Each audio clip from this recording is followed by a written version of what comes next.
Top quality और consistent performance के लिए सिर्फ सिल्वर पंप नाम याद रखना।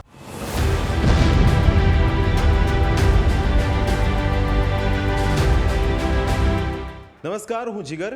તમામ જગ્યાએ અત્યારે ચર્ચા થઈ રહી છે. પાકિસ્તાન કહી રહ્યું છે કે અમારી પાસે પરમાણુ પાવર છે.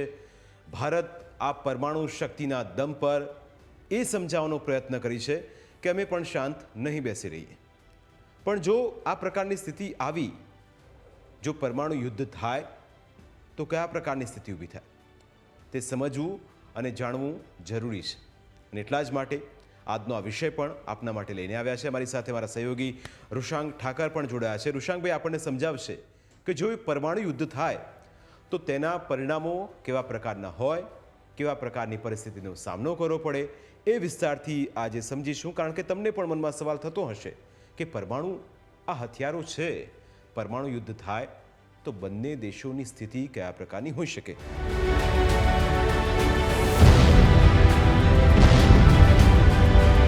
સૌથી પહેલા જબરદસ્ત શોક વેવ આવે. સેકન્ડ થિંગ આવે કે લાઇટ આવે. તો લાઇટ એટલી જબરદસ્ત હોય ને કે તમે 8 કિલોમીટર દૂર હોય ને તો પણ તમે બ્લાઇન્ડ થઈ શકો. બિલકુલ. અને દિવસ કરતાં રાતની તમે 8-10 કિલોમીટર દૂરથી લાઇટ તમે જુઓ ને તો પણ બ્લાઇન્ડ થઈ શકે એટલી હદે. ઓકે. થર્ડ સ્ટેજમાં છે તો થર્ડ સ્ટેજમાં સ્કિન પીગળવા માંગે. હવે આ રેડિયેશન ધારો કે અમદાવાદમાં કે આપણે કરાચીમાં આપણે માનીએ, અમદાવાદમાં ન માનીએ કે કરાચીમાં આપણે બ્લાસ્ટ કર્યો ને ત્યાંથી પણ, તો ત્યાંથી 10-12 કિલોમીટરના રેડિયસમાં છે તો 50% લોકો ત્યાં ને ત્યાં જ મરી જાય. પહેલાં તો લગભગ આપણે ત્યાં જેટલા 180 છે ને ત્યાં 170 છે. અડધા આપણે બ્લાસ્ટ કરીને આપણી પાસે રહેલા 90 બ્લાસ્ટ કરીએ તો લગભગ 2 કરોડ લોકો મરી જાય. એમાં 50% લોકો છે તો એ તાત્કાલિક ત્યાં ને ત્યાં જ સળગીને મરી જાય, ભસ્મ થઈ જાય. અને બાકીના જે 50% લોકો છે તે રેડિયેશન લીકને કારણે મરી જાય. તાત્કાલિક રેડિયેશન એક તો એટલું બધું સ્કિન ને બધું બળવા લાગે. તમે વિચાર કરો કે 10 કિલોમીટર દૂર હોય ને તો તમારે ફર્સ્ટ ડિગ્રી બંધ થાય. ઓકે. તમે જ્યાં હજુ એની એરિયા રેન્જ નથી તો પણ તમને ફર્સ્ટ ડિગ્રી થાય. જ્યારે તમે એકદમ તમે નજીક રેડિયસમાં છો તો ભસ્મી થશે. એની ફ્રીક્વન્સી જ્યારે આ દાગે મિસાઇલ પરમાણુવાળી તો એની ફ્રીક્વન્સીની એ કેટલી હોઈ શકે? એ ખાસો એરિયા આખો કવર છે. ધારો કે આપણો કરાચી લઈએ તો આખું ઓલમોસ્ટ શહેર આખું ભસ્મીભૂત થઈ શકે. ઓકે. એટલે અડધું શહેર તો પહેલા આગમાં જ સળગી જાય ને બાકીનું જે શહેર છે એ એના રેડિયેશનને કારણે છે. એ રેડિયેશન એટલી ફાસ્ટ હોય કે ધારો કે તમે 8-10 કિલોમીટર દૂર છો જ્યાં બોમ્બ ફેંકાયો છે અને 10-12 કિલોમીટર દૂર છો તો ત્યાંથી તમારી પાસે સેફ ઝોનમાં જવા માટે થોડીક જ મિનિટ્સ છે. ઓકે. તમારે એ જ સેફ ત્યાંથી ભાગી જવું પડે. નહીં તો આ રેડિયેશન છે તો તમારું બ્રેન સીઝ કરી નાખે. ઓકે. એ કેન્સર થઈ શકે ને પ્લસ તમારા લોહીની અંદર કોષો છે તો એ કોષોનું બેલેન્સ ખરાબ કરી શકે. એટલે એ તમારે પરમેનન્ટ ડેમેજ કરી શકે. એટલે એ રેડિયેશન છે ને 50% તો પહેલાં ને 50% પછી.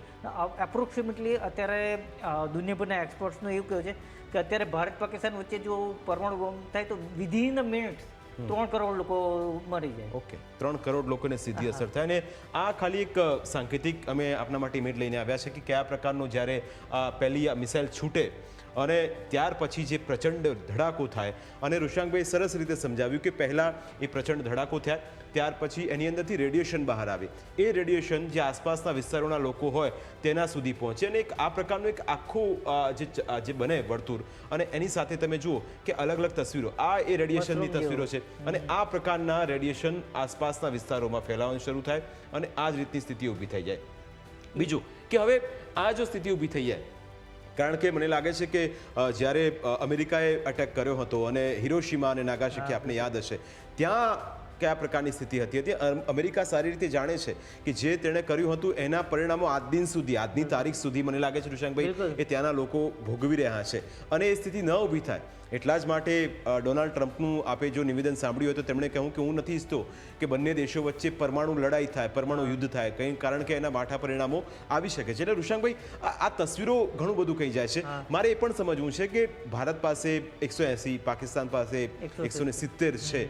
તો એની જે રેન્જની ક્ષમતા છે, આપણે એક સાથે કદાચ 50 છોડી દીધી, તો એ રેન્જની ક્ષમતા છે એ જો કદાચ ભારત પર ટાર્ગેટ કરે કોઈ પણ જગ્યાએ, તો એ રેન્જની ક્ષમતા કેટલા પ્રકારની હોય અને સીધું કોઈ એ ફ્રીક્વન્સીની અંદર જ્યારે આવે ત્યારે એ કેટલું ઘાતક બનીને સૌથી મુંબઈ છે, દિલ્હી છે, બેંગ્લોર ને ચેન્નઈ, એ ચાર મહાનગરો છે ને એ ત્યાંની બેલેસ્ટિક મિસાઇલની રેન્જમાં છે. ઓકે, એટલે એ આપણે પહેલા તોડી પણ પાડી શકીએ છીએ. ઓકે, એટલે એ સમજીએ કયા કયા શહેરો એક તો બેલેસ્ટિક મિસાઇલના ટાર્ગેટ પર હોઈ શકે, એટલે કે પાકિસ્તાનની આપણે વાત કરી રહ્યા છે.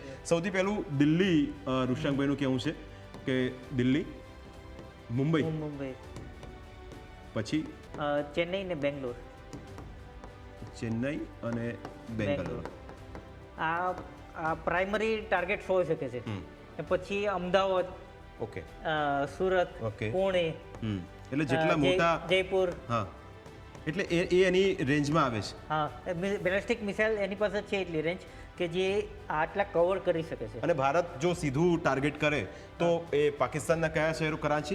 કરાચી એ આપણા રેન્જમાં આખું પાકિસ્તાન છે. ઓકે, એટલે લગભગ 25 કરોડની વસ્તી છે પાકિસ્તાન. એટલે ભારત જો સીધો ટાર્ગેટ કરે છે તો સીધું એના ટાર્ગેટ પર આખું પાકિસ્તાન આવી જાય. એટલે એ રેન્જની અંદર, એટલે પાકિસ્તાને કદાચ ભારતમાં ટાર્ગેટ કરવો હોય તો એને વિચારવું પડે કે કયા કયા શહેરોને ટાર્ગેટ કરવા, પણ ભારત જો આક્રમણ કરવાનું વિચારી લે તો આખું પાકિસ્તાન એ ભારતના રડારની અંદર આવી જાય. એટલે બીજું, ઋષાંકભાઈ, આપણે નાગાસાકી અને હિરોશિમાની વાત કરતા હતા અને આ તસવીર મને લાગે છે કે એનો જીવતો જાગતો પુરાવો છે. હજુ પણ આ સ્થિતિ છે કે એ જ્યારે આખી ઘટના પ્રકાશમાં આવી અને જ્યારે થયું ત્યારથી લઈને 2025નું વર્ષ મને લાગે છે કે આટલા વર્ષો વીતી ગયા પણ હજુ સ્થિતિ તેને છે ને આ તસવીરો ખાલી એનો જીવતો જાગતો પુરાવો. ઋષાંકભાઈ, બિલકુલ.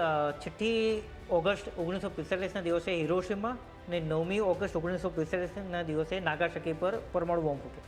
ત્યારથી આખી દુનિયાનું ચિત્ર બદલાઈ ગયું. હિરોશિમામાં લગભગ 1.45 લાખ લોકો માર્યા ગયા અને નાગાસાકીમાં 74,000 લોકો મારી ગયા. એટલે 2,20,000ની આસપાસ લોકો માર્યા ગયા છે.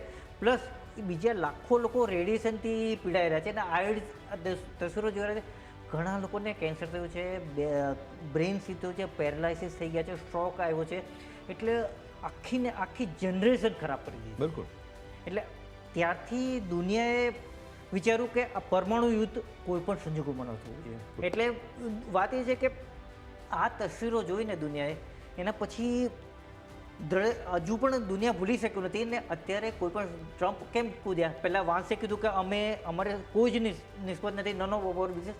પછી આ તસવીરો એમના જન્મમાં આવી ગયા છે કે રેડિયેશન લીક થયું છે અને આ તસવીરો આવી છે એટલે જ કદાચ ટ્રમ્પ કૂદી પડ્યા કે ને બોલ્યા છે કે millions of people could have died. બિલકુલ. એટલે કે ઘણા લાખો લોકોની મરવાની ભીતિ, અને એ સંજોગોમાં આપણે તમામ લોકો અત્યારે ચર્ચા કરી રહ્યા છે કે આ કરી નાખવાનું હતું, આ સીધો પ્રહાર કરી નાખવાનો હતો, આ મોકો હતો, પણ એ મોકો આપણા તમામ લોકો માટે પણ એટલો જ ઘાતક હતો. જો આ પ્રકારની સ્થિતિ ઊભી થાત, અને એટલે જ અમે આપને વિસ્તારથી સમજાવવાનો પ્રયત્ન કર્યો કે શા માટે તમામ દેશો કરી રહ્યા છે, શા માટે વૈશ્વિક જેટલા પણ મોટા દેશો છે કહી રહ્યા છે કે પરમાણુ યુદ્ધ તરફ ન જાવ તો સારું, કારણ કે એના પરિણામો નાગાસાકી અને હિરોશિમા પહેલાંથી ભોગવી ચૂક્યા છે અને હજુ પણ એની પીડા ભોગવી રહ્યા છે. અમારી વિશેષ રજૂઆતમાં અત્યારે બસ આટલું જ. ફરી મળીશું નવા મુદ્દા સાથે. ત્યાં સુધી રજા આપશો. નમસ્કાર.